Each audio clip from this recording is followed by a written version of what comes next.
Spin your world, মানে আপনার ক্যামেরাটাকে ঘুরাইয়া পুরো ওয়ার্ল্ডটাকে আপনি ঘুরে দিতে পারবেন। ওকে, সো DJI কিন্তু আজকে হচ্ছে মে মাসের 13 তারিখ 2025 সাল, DJI নতুন একটি ড্রোন লঞ্চ করলো যেটা হচ্ছে Mavic 4 Pro, অ্যান্ড এটা দেখে কিন্তু আমি খুবই সারপ্রাইজড এবং চিন্তা করলাম যে আপনাদের সাথেও এটার যে ভিডিওটা রয়েছে সেটার একটা ভিডিও রিয়াকশন শেয়ার করি, সো দ্যাট এটার মধ্যে কী কী রয়েছে আমরা একটু জাস্ট প্রাইমারিলি একটু ডিসকাস করি আপনাদের সাথে।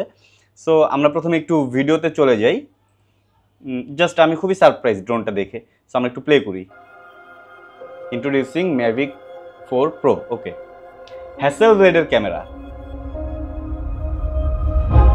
ওয়াও, সো আমরা যেটা দেখলাম এটা কিন্তু 360 ডিগ্রি ঘুরছে, যে জোস হইতো, সো ওইটা কিন্তু চলে আসছে। That's all. সো জোস হ্যাসেলব্লেডের ক্যামেরা 360 ডিগ্রি ঘুরছে। ওকে ফাইন, দেখি আর কি কি আছে। এবং এখানে আমরা দেখতে পাচ্ছি টোটাল 3টা ক্যামেরা আছে।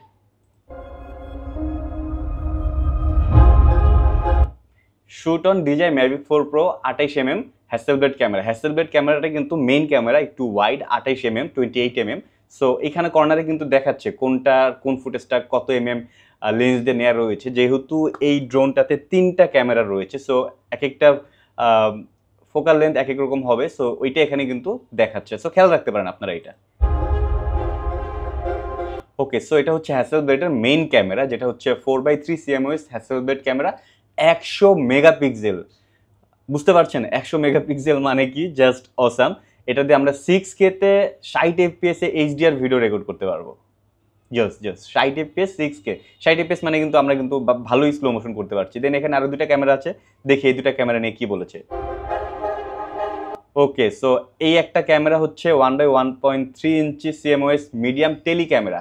সো টেলি ক্যামেরা মানে হচ্ছে এটা কিন্তু এখন আমরা একটু জুম মানে ক্যামেরা দিয়ে যখন আমরা শ্যুট করি আমাদের একটা ওয়াইড লেন্স থাকে, আমরা চাইলে একটা 70-200 লেন্স লাগাই। সো যেই লেন্সগুলো একটু বেশি ফোকাল লেন্থের সেগুলোকে কিন্তু টেলি ক্যামেরা বলে বা টেলি লেন্স বলে, যেটাতে আমরা একটু দূরের ছবিগুলোকে বা দূরের দৃশ্যকে ধারণ করতে পারি।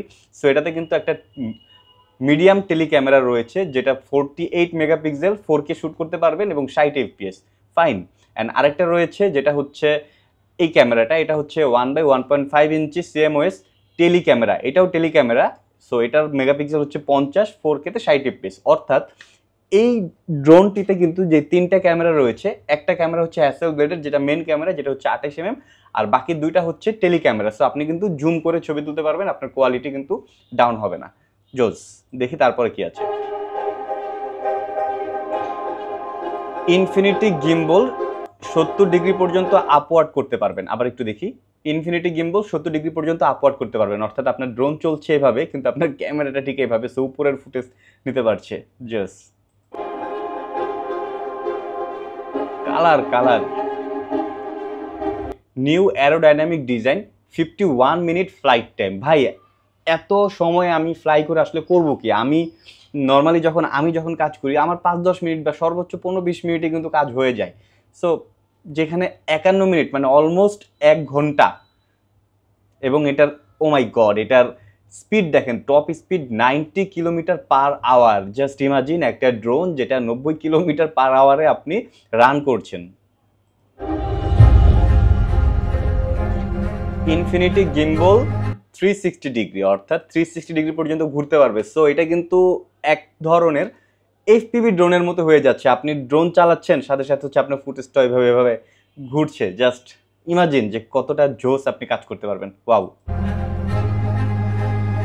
এই যে এখানে আমরা দেখতে পাচ্ছি এটা কিন্তু একটা টেলি ক্যামেরা। সো আমাদের ড্রোনের ক্যামেরাগুলো সাধারণত কিন্তু ওয়াইড হয়ে থাকে। সো এই ধরনের ফ্রেম পাওয়ার জন্য আমাদেরকে অনেক সামনে যেতে হয়, যেটা অনেক সময় একটু রিস্ক হয়ে যায়। সো আমরা কিন্তু এখন চাইলে এই ড্রোনটি দিয়ে দূরে থেকেই টেলি ক্যামেরার মাধ্যমে আমরা কিন্তু শ্যুট করতে পারছি। এবং এখানে দেখতে পাচ্ছি 4K তে 100 FPS স্লো মোশন নিতে পারছি। সো 4K তে যদি আমরা থাকি, এখানে যদিও 100 FPS রয়েছে, সো 100 FPS কিন্তু অনেক জোস। যদি আমরা 60 FPS কোনো সময় কাজ করে থাকি, 100 FPS অনেক বেশি স্লো মোশন হয়ে যায়, বাট আপনি চাইলে কিন্তু 100 FPS দিয়েও কাজ করতে পারেন। সো খুব সুন্দর ফুটেজ পাবেন। এবং দেখেন এখানে এই যে এটা লাভ দিচ্ছে স্লো মোশনে, কিন্তু খুব সুন্দর লাগছে। আমরা একটু ব্যাকে দিই।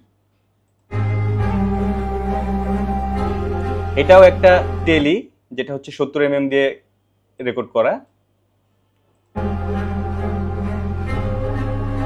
এটা হচ্ছে DJI Zero4 plus video transmission 30 kilometre পর্যন্ত আর 10 bit HDR। Okay fine.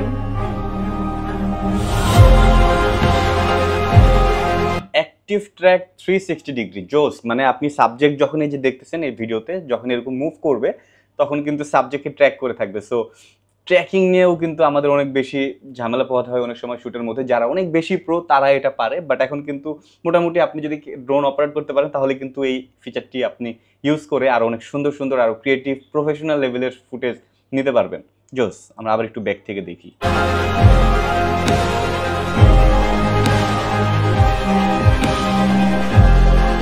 Around 60 stops of dynamic range. So dynamic রেঞ্জটা মূলত কি, শর্টকাটে শেয়ার করি। সো আই থিঙ্ক আপনারা অনেকে জানেন, তারপর যারা জানেন না তাদের জন্য ব্যাপারটা একটু শেয়ার করি। সেটা হচ্ছে ডাইনামিক রেঞ্জ হচ্ছে আলো ছায়ার যে ডিফারেন্সটা। সো দেখেন এই যে আমার এই ফুটেজটা, এখানে কিন্তু অনেক আলো রয়েছে, পিছনে দেখা যাচ্ছে যে এখানে শ্যাডো রয়েছে। সো আলো আর ছায়া এই দুটার মধ্যে একটা কন্ট্রাস্ট তৈরি হয়। অনেক সময় যখন সূর্যের আলোতে আপনি মোবাইল ধরবেন দেখবেন আপনার সাবজেক্টে ফোকাস করতেছেন, পিছনে যদি সূর্যের আলো থাকে তাহলে সেটা একদম বার্ন করে যাচ্ছে। আবার যদি আপনি সূর্যের আলোকে ঠিক করতে যান আপনার ফেসটা একদম ডার্ক হয়ে যাচ্ছে। সো এই যে আলো আর ছায়ার যে ডিফারেন্সটা, এটাকে আসলে ডাইনামিক রেঞ্জের মাধ্যমে কন্ট্রোল করা যায়। সো ডাইনামিক রেঞ্জ যত বেশি হবে আলো ছায়ার এই ডিফারেন্সটা কিন্তু বা কন্ট্রাস্টটা কিন্তু তত কমে আসবে। তখন কি হবে, আপনি ফেসে ফোকাস যদি করেন দেখবেন আপনার পেছনে হাইলাইট একদম বেড়ে যাচ্ছে না বা জ্বলে যাচ্ছে না, ওটা খুব সুন্দরভাবে দেখা যাচ্ছে। যেটা হচ্ছে আমরা সিনেমাতে দেখি, আমরা ভালো গ্রেডের যখন সিনেমা দেখি দেখবো সান কিন্তু অনেক সুন্দর দেখা যাচ্ছে, আবার শ্যাডো লাইট সব কিছু খুব সুন্দরভাবে দেখা যাচ্ছে। সো এখানেও যদি খেয়াল করে দেখবো যে দেখেন এখানে সান রয়েছে, আবার এদিকে শ্যাডো রয়েছে। সো একটাকে এক্সপোজার করতে গিয়ে আরেকটার এক্সপোজার কিন্তু নষ্ট হয় নাই। সো 16 স্টপ ডাইনামিক রেঞ্জ মানে কিন্তু হিউজ উইথ দ্য হ্যাসেলব্লেড ক্যামেরা। যদি এখানে বলে দিচ্ছে যে হ্যাসেলব্লেড ক্যামেরাতে আসলে আমরা এই ফিচারটা পাবো, তো অন্যান্যগুলোতে আসলে কীরকম ফিচার পাবো সেটা হয়তো এখানে শেয়ার করেনি, সেটা দেখতে পারলেও ভালো হতো। তো সেটা নিয়ে হয়তো সামনে আরও কথাবার্তা বলা যাবে। তো এখানে জাস্ট আমরা ভিডিওটার একটু রিয়াকশন দেখতেছি আর কি, দিচ্ছি।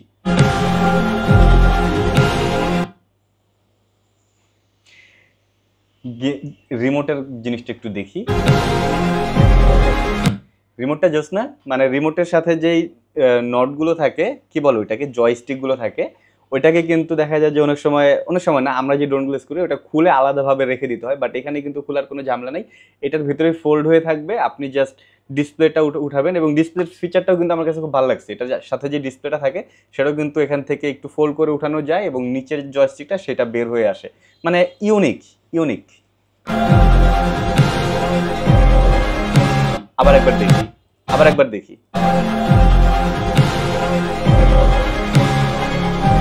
ওকে, দেন হচ্ছে লাক্স নাইটস্কেপ অমনিডিরেকশনাল অবস্টাকল সেন্সিং। এটা সেন্সর, এটা মানে রাতের বেলাও খুব সুন্দরভাবে সেন্সর কাজ করবে। সো আপনি যখন রাতের বেলাও কাজ করছেন আপনার কিন্তু ড্রোন ক্র্যাশ করার চান্স একদমই কম। তবে হ্যাঁ, সামটাইম ক্র্যাশ করে, সেটা টেকনিক্যাল এরর থাকতে পারে বা ড্রোন অপারেটর বা পাইলট যে তার কারণেও কিন্তু ক্র্যাশ করে। বাট তারপরে এই ফিচারটা আপনি যদি ইউজ করেন এবং সতর্কতার সাথে ড্রোন ফ্লাই করেন আপনার ড্রোন কিন্তু সেফ থাকবে।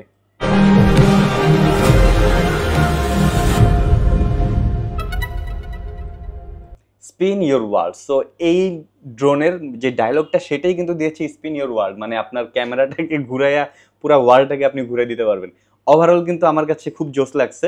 মানে যেটা আসলে আমরা চিন্তা করছি যে ভাই এরকম যদি হইতো, মানে ধরেন আমি কাজ করতেছি, আমার ক্রু যে আছে বা আমার সাথে যে ডিওপি যে আছে বা হোয়াট এভার আমার সাথে যারা কাজ করছে তাদের সাথে হয়তো আমি ডিসকাস করছি যে ভাই এই শটটা যদি আমি এরকমভাবে নিতে পারতাম, একটু ঘুরায় নিতে পারতাম বা একটু 360 ডিগ্রি রোটেট করতে পারতাম, ভালো লাগতো। কিন্তু সেই ফিচারটা আমরা আসলে ড্রোনে পাচ্ছিলাম না, বাট এখন কিন্তু আমরা পেয়ে গেছি।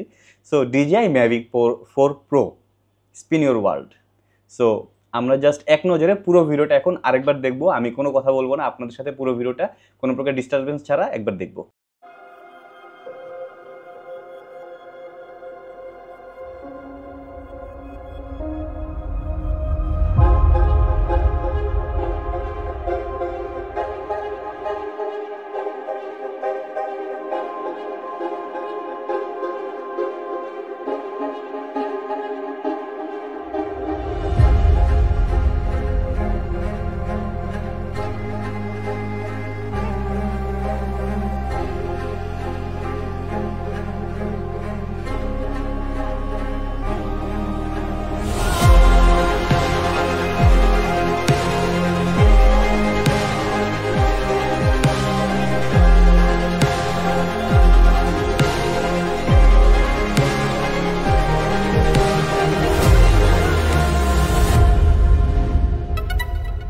সো ভিডিওটি আপনাদের কাছে কেমন লাগলো জানাবেন।